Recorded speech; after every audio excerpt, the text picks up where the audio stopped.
Boa noite, boa noite, boa noite. Eu confesso para vocês que é uma alegria estar aqui. Mas também quem está em casa está alegre, porque ele está na igreja, mas embaixo das cobertas, e eu, para esquentar a mão, estou com a mão no bolso. Então hoje todo mundo está feliz. Quem veio na igreja está feliz, quem está em casa está feliz, porque a igreja está em casa. E o que importa é que estamos todos juntos. Eu agradeço a Deus, porque não agradeço a Deus pela pandemia, não. Mas eu agradeço a Deus que a pandemia, para nós, acontece nesse momento em que nós temos a possibilidade de estarmos juntos, mesmo que separados. Pior seria se nós não tivéssemos a internet, se nós não tivéssemos como fazer as transmissões, pior seria. Mas que bom que Deus, na infinita bondade dEle, nos deu pelo menos essa possibilidade de estarmos juntos, mesmo que longes. E eu lhe convido agora para nós fazermos uma oração. E também orarmos para que Deus nos mostre aquilo que Ele quer conversar com a gente nessa noite.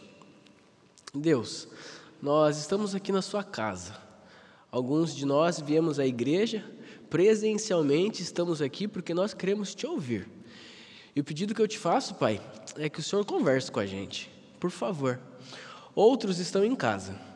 Eu, particularmente, não sei aonde estão, como estão e o que está passando na cabeça deles. Por que eles entraram no canal do YouTube do IACS?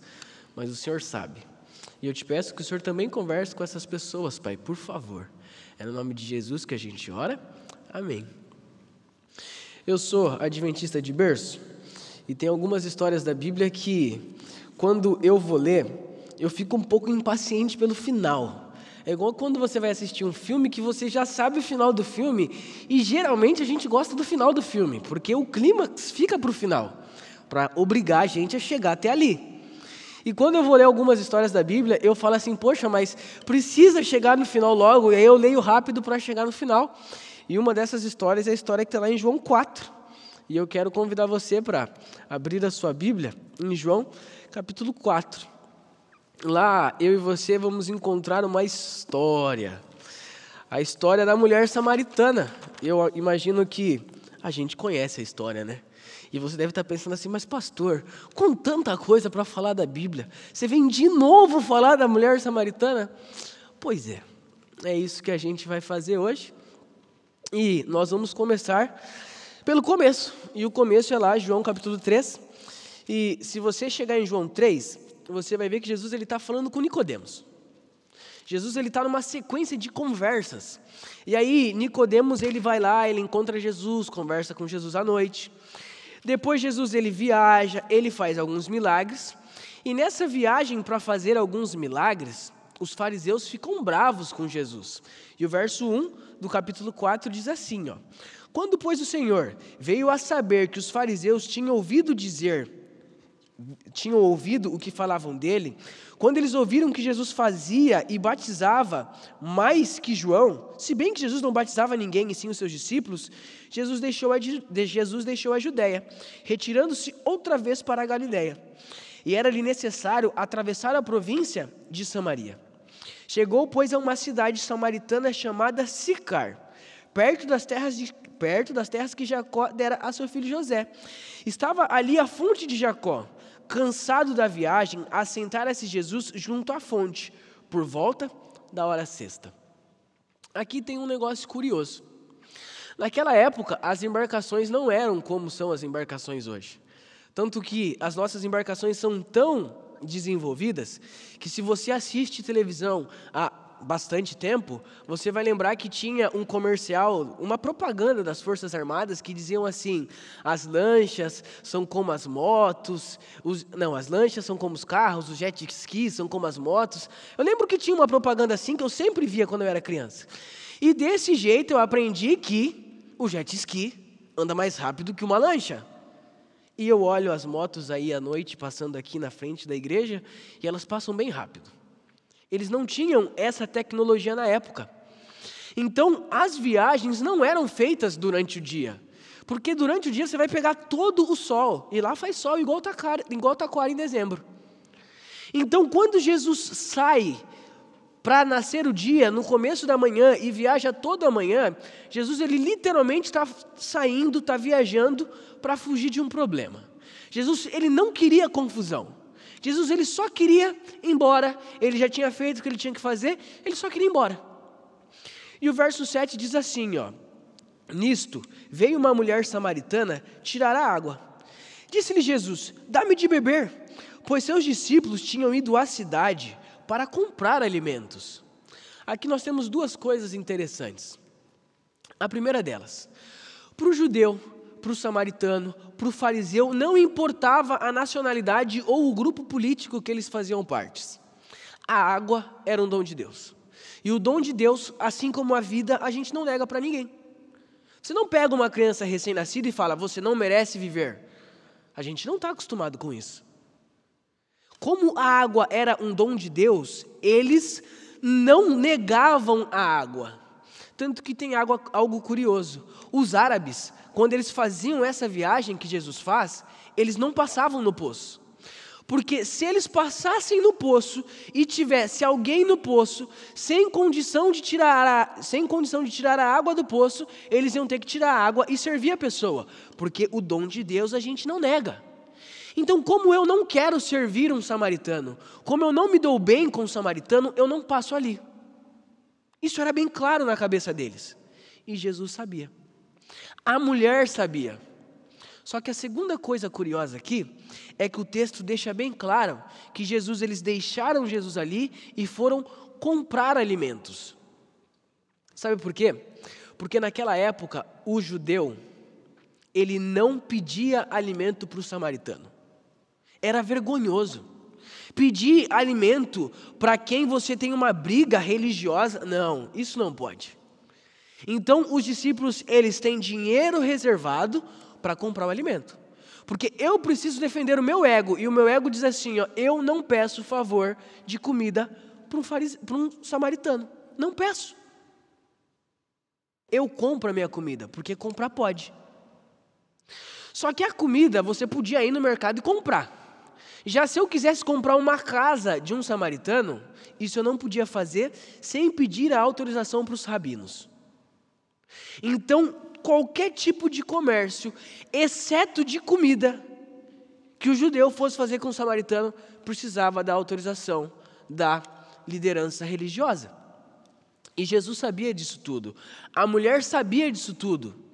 E a conversa continua, e o verso 9 diz assim, ó: então lhe disse a mulher samaritana: como tu, sendo judeu, pedes de beber a mim, que sou uma mulher samaritana? Jesus respondeu: se você conhece o dom de Deus, e se você conhece quem te pede, dá-me de beber, tu lhe pedirias a água viva. Jesus ele olha para a mulher e fala assim: olha, você sabe que a água você não pode me negar, porque a água é um dom de Deus. Só que se você soubesse quem é que está te pedindo o dom de Deus, a água, você pediria o dom de Deus maior do que esse. A mulher ela olha para Jesus e eu imagino que ela acha um pouco de graça no que Jesus fala, só que Jesus fala com tanta propriedade, Jesus fala com tanto conhecimento que ele convence a mulher. Ele olha para a mulher, a mulher olha para ele e fala: olha, eu não entendi absolutamente nada do que esse homem está dizendo. Eu não sei que dom de Deus é esse que ele quer me dar, maior do que esse que eu já tenho, que ele nem tem condição de pegar. Mas ele me convenceu, porque ele falou com muita propriedade. E aí ela responde assim, ó, no verso 11: Senhor, tu não tens com o que tirar a água do poço que é fundo. Onde então você vai ter dessa água viva que você está me dizendo? Ela fica curiosa e ela diz assim, ó: és porventura maior do que Jacó, nosso pai, que nos deu o poço, do qual ele mesmo bebeu e deu para seus filhos e seus gados. Ela entendia de práticas religiosas. Ela entendia quem eram as autoridades religiosas do povo dela. Ela entendia como é que se congregava para o povo dela. E ela sabia que Jesus não era do povo dela. E aqui tem uma outra coisa interessante. A briga deles era por um motivo, por causa do templo. Na época de Esdras, os judeus reconstruíram o templo e os samaritanos não puderam participar. Os judeus olharam para os samaritanos e falaram: o templo é nosso, vocês não vão reconstruir? Os samaritanos bravos vão lá e constroem o templo em outro morro, em outro monte. Morro não, morro é feio. Em outro monte, vamos falar a palavra certa. E ficam lá os 2 templos. Eu imagino ela olhando para Jesus e falando assim, tá, se tu tens a água viva, por que você está aqui no meu poço? No poço do meu povo que frequenta aquele templo, e você não está lá com o seu povo frequentando o templo que vocês nos impediram de ajudar na construção. Por quê? Por que é que você está aqui? E aí, Jesus, ele olha para ela e afirma o seguinte no verso 13: quem beber desta água tornará a ter sede. Aquele, porém, que beber da água que eu lhe der, nunca mais vai ter sede. Pelo contrário, a água que eu lhe der será nele uma fonte a jorrar a vida eterna. E aí a mulher diz assim, Senhor, dá-me desta água para que eu não tenha mais sede e nem precise voltar aqui para buscar. Já que você tem algo muito melhor do que isso aqui, me dá. Só que eu não sei se você consegue perceber, o assunto está sério, a conversa está muito séria, só que o senso de humor existe na conversa. Porque para pensar assim, Jesus está pedindo um favor para um estrangeiro. Ela já olha para Jesus e diz assim, então você que não tem um balde para pegar água no poço de Jacó, Jesus, desse poço aqui, José bebeu. Jesus, desse poço aqui, os animais de Jacó também beberam. Ele deu para beber para os filhos, para os animais. Essa água aqui, não é qualquer água. Só que se você tem uma água melhor que essa, me dá. E se eu nunca mais vou precisar vir beber nessa água, que é tão preciosa, então me dá logo, que eu tenho pressa. O assunto está sério. Mas o humor da conversa, ele existe. É aquela conversa que você está tendo bem séria. Só que você fala assim, não pode ser, esse assunto não tem, ele é sério, mas não tem como levar o assunto a sério.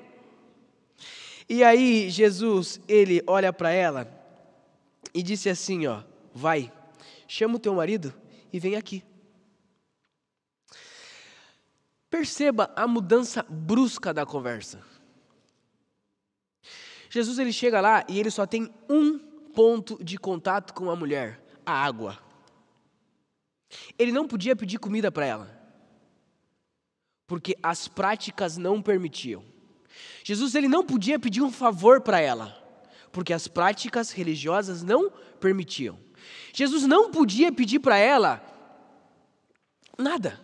Jesus não podia puxar assunto com ela. Jesus não podia falar, bom meio-dia.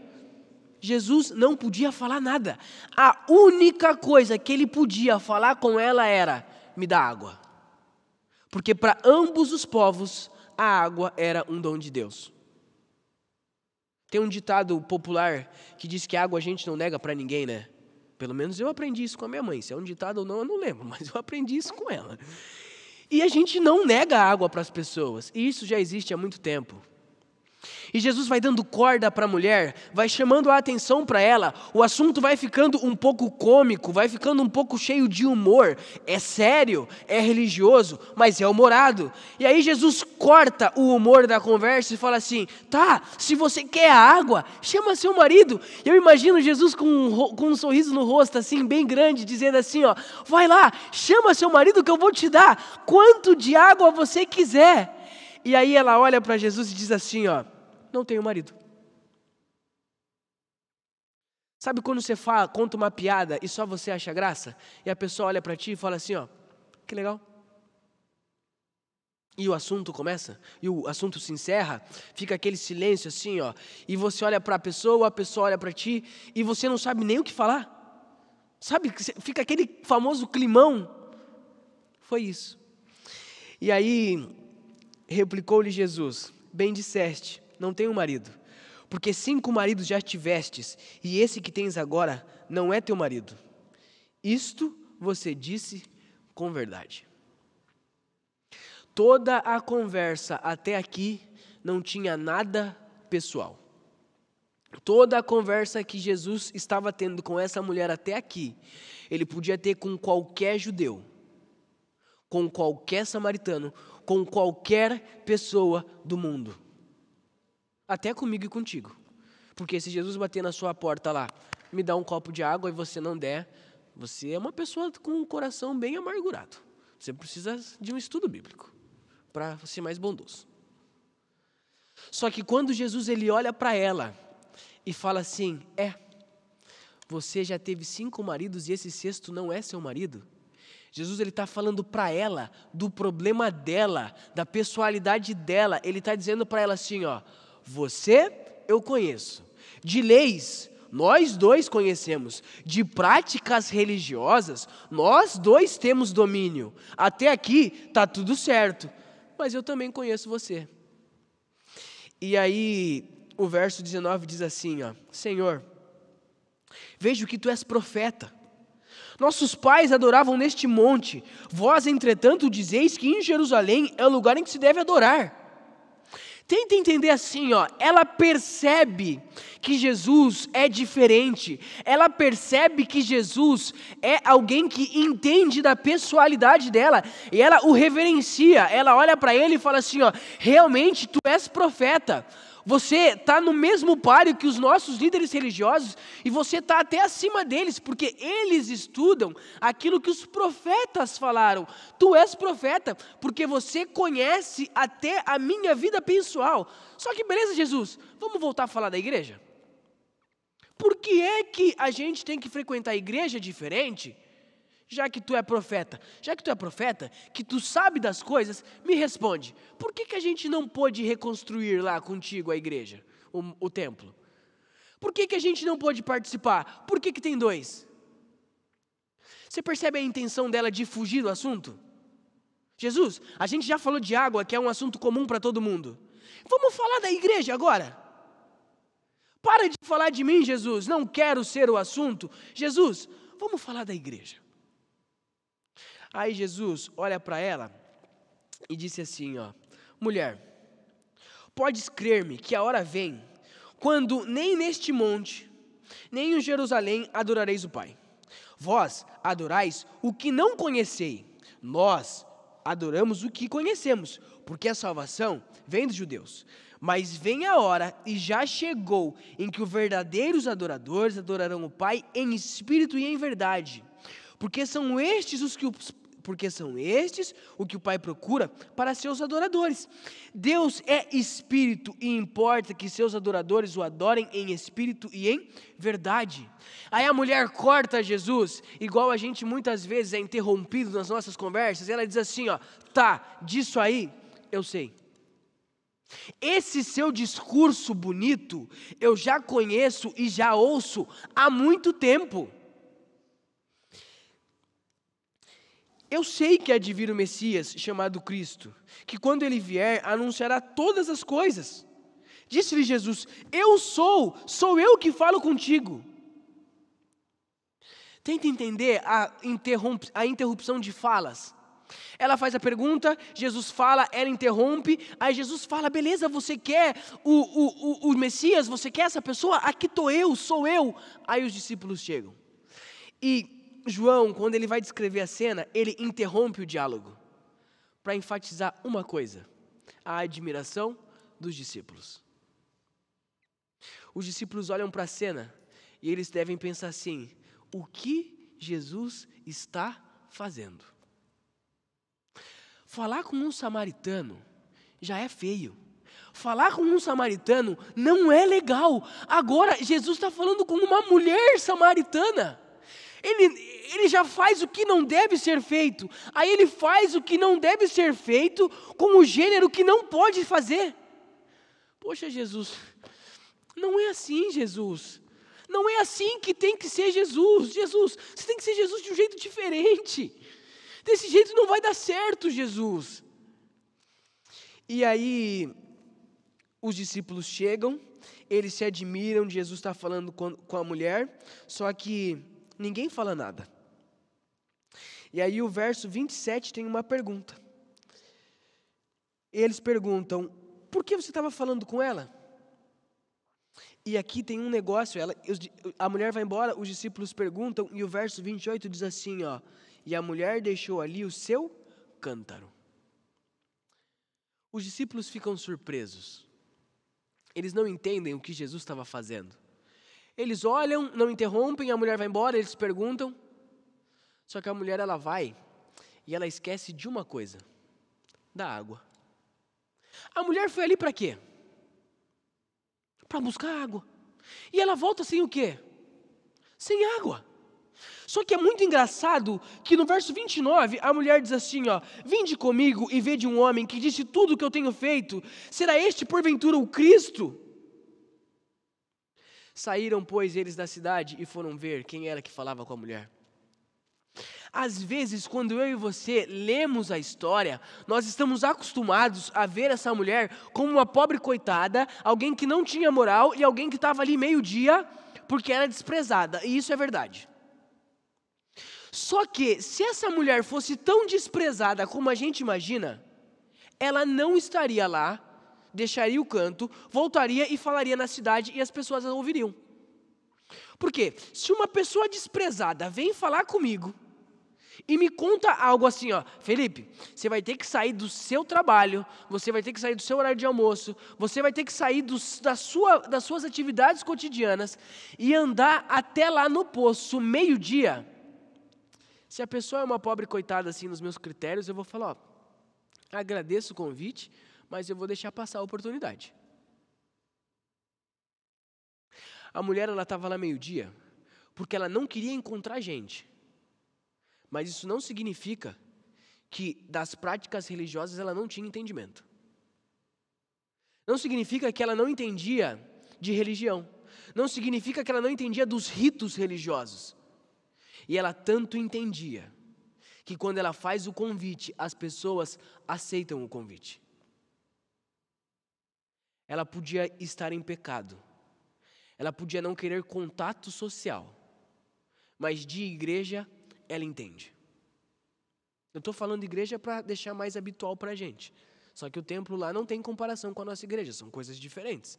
E a religião deles lá não é a mesma nossa, são coisas diferentes. Tanto que a igreja cristã surge depois de um tempo. Só que aqui a gente vê o primeiro grupo.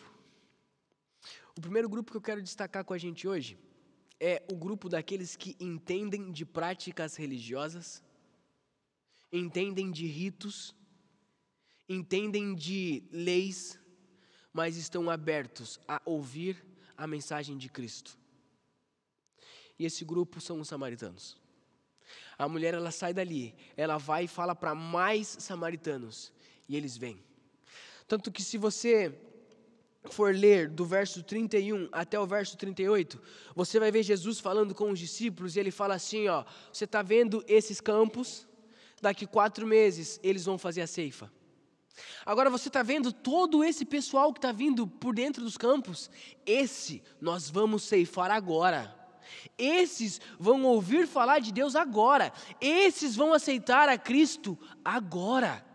Porque um semeia e outro ceifa. Esses é o momento da ceifa. Jesus, ele está olhando para os discípulos e falando assim, é isso que vocês têm que fazer. Pedro tanto entende isso, que algum tempo depois ele tem uma visão, ele aceita a visão e começa a pregar para os gentios. Só que Jesus já tinha começado isso muito tempo antes. Jesus, ele quebra o primeiro paradigma de divisão religiosa aqui. Quando ele olha para os samaritanos e diz assim, para vocês existe um Deus. Só que eu tenho uma pergunta para fazer para vocês. Jesus fez algum milagre na história? Nenhum. Nem água do poço ele tirou sem balde. Jesus não faz nenhum milagre. E vem uma multidão de samaritanos ouvi-los. Por que é que Jesus saiu da onde ele estava para ir para o poço? Porque tinha um monte de gente da religião que ele, entre aspas, era, dos grupos políticos, entre aspas, que Jesus era, porque tinha nascido numa região, porque ia numa igreja, num templo. E esses, Jesus tem que ir embora, porque esses queriam interrogar Jesus por causa de milagres. Enquanto em um lugar Jesus faz milagres e arruma problema, no outro lugar Jesus só fala e as pessoas aceitam, as pessoas creem. nós temos dois grupos que eu quero destacar hoje na história. O primeiro eu já disse. O segundo grupo que eu quero destacar na história são os judeus. Eles conheciam a Jesus, eles conheciam as práticas religiosas, eles sabiam como se comportar, eles tinham tanto conhecimento como Jesus, porque Jesus tinha aprendido no meio deles. Só que eles não aceitavam os milagres, eles não aceitavam Jesus. E quando Jesus fala para a mulher assim, nós precisamos de adoradores que adorem a Jesus em espírito e em verdade, e não vai ser nem no templo de lá, nem no templo de cá. Jesus está dizendo assim, eu quero todo mundo.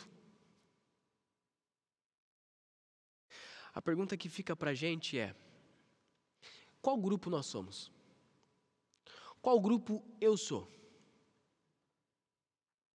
Às vezes eu olho para a minha rotina e eu vejo algumas perguntas que as pessoas me fazem, eu vejo algumas opiniões que me pedem, e eu fico pensando assim, as pessoas, elas consideram muito o que eu falo, muito mais do que eu tenho noção às vezes. Às vezes eu olho assim e falo, gente, não tem sentido a pessoa perguntar isso para mim. Mas elas perguntam. E aí eu olho para a história e penso assim, se Jesus estivesse aqui, eu que sou consultado, e me consultassem a respeito de Jesus, eu diria, é um curandeiro, ou eu diria, não, esse é o Cristo. O que eu diria sobre Jesus? E aí eu compartilho a pergunta para você que está em casa. Se Jesus falasse contigo hoje, ou melhor, se te perguntassem a respeito de Jesus hoje, o que você diria de Jesus? O que a gente falaria sobre Jesus? E se a gente fosse um samaritano? E se a gente fosse aquele grupo religioso rompido, que está com o coração machucado, porque não podemos adorar no mesmo templo, e a gente queria estar lá no templo melhor, no templo em que nossos antepassados adoraram, no templo em que Jacó talvez tenha ido lá, né? O templo que tem todo, a palavra certa não é essa, mas no templo que tem todo o misticismo. Entendam a palavra, por favor. Mas se a gente tivesse toda essa mágoa assim, eu queria estar lá, e alguém dissesse, não, mas o Cristo está ali no poço, será que eu acreditaria? Existe salvação para ambos os grupos. Só que tem uma coisa que eu preciso fazer: escolher como me comportar. Jesus não obrigou a mulher a lhe dar a água, e ele nem bebeu. Quando Ellen White vai falar desse texto no Desejado de Todas as Nações, capítulo 19, ela disse que Jesus conversou com ela e ela foi embora e Jesus continuou com sede. Tadinho. Só que eu imagino Jesus olhando assim e falando, a minha parte eu fiz. E ela acreditou. Se Jesus batesse na porta da minha casa hoje, ele voltaria para a casa dele, para o destino dele, saciado, e eu, entre aspas, perdido, ou Jesus ficaria com sede e eu salvo? Essa é a pergunta que fica para a gente. A mulher samaritana, ela entendia muito de leis. Os samaritanos entendiam muito de leis. Os discípulos entendiam muito de leis. Os judeus, que estavam ameaçando Jesus, e Jesus teve que viajar, conheciam muito de leis. Jesus conhecia muito de leis. Só que alguns creram, outros só obedeceram à lei. O convite para você hoje, o convite para mim hoje, o convite para você que está em casa hoje, é para a gente não só obedecer às leis. Isso é a parte mais difícil. O mais fácil é acreditar. Então o convite para você e o convite para a gente é para a gente acreditar. E aí vai ficar mais fácil obedecer à lei. Eu não sei se a mulher samaritana casou com um 7º marido, com um 8º, com um 9º, não sei. Mas se eu fosse chutar, eu chutaria que ela vai estar no céu. A minha opinião. Eu também quero te encontrar no céu. Mas para isso, a gente precisa acreditar. Eu não vou fazer um convite para você vir aqui na frente, por causa do Covid. A gente não pode, né? Mas eu vou fazer um convite para você. E o convite é para você decidir hoje acreditar em Jesus. Nós vamos orar agora. E o desejo do meu coração, e eu imagino que o desejo do coração de Jesus, é que nós acreditemos de verdade. Porque todos os grupos acreditavam na lei, mas nem todos eles acreditavam que Cristo podia salvá-los. Que nós acreditemos que Cristo pode nos salvar, e com certeza Ele vai nos dar a água da vida. Talvez a gente continue bebendo a água que sai da nossa torneira, que é um dom, um presente de Deus. Mas a gente vai beber essa água com a certeza de que dentro de pouco tempo a gente vai estar no céu, bebendo a água que Jesus vai dar para a gente, que é a água eterna, a água que nos salvará. Vamos orar? Querido Deus, a mulher samaritana aceitou o convite de morar no céu. E mais do que isso, ela convidou os amigos. Ela nos deu um grande exemplo, Pai. Só que, Pai, a gente está aqui no Jax, outros estão em casa, e a gente tem as nossas lutas, os nossos dilemas, a gente tem a nossa forma de adorar, a gente tem a nossa forma de se comportar, a gente tem o politicamente correto, e isso é muito importante, Deus. Muito, muito, muito importante, Deus. Só que mais importante que isso é só crer em Ti. Então nos ajude, Deus, a crermos também em Ti. Se a gente já está fazendo tudo o que é certo, se a gente já está fazendo tudo o que nos pede, Pai, a gente te agradece. Só que a gente não quer fazer só isso, porque Jesus, Ele olha para os discípulos, Pai, e Ele fala assim, está vendo esse povo? Nós vamos ceifá-los para que eles possam estar no céu. Nós estamos aqui hoje, Pai. Faça a ceifa em nós também e nos leve para o céu, Pai. A gente quer acreditar nisso. Nos ajude a acreditar, Deus, e nos ajude a aceitarmos um convite de beber a água da vida, essa água que o Senhor vai nos dar aí no céu. Por favor, Deus, nos ajude com isso. É o nosso desejo, só que a gente precisa da sua ajuda. Por favor, Deus. Nos leve também, Pai, com segurança para casa. Nos dê um bom restante de semana e nos traga no sábado novamente aqui na igreja. Por favor. É no nome de Jesus que a gente ora. Amém.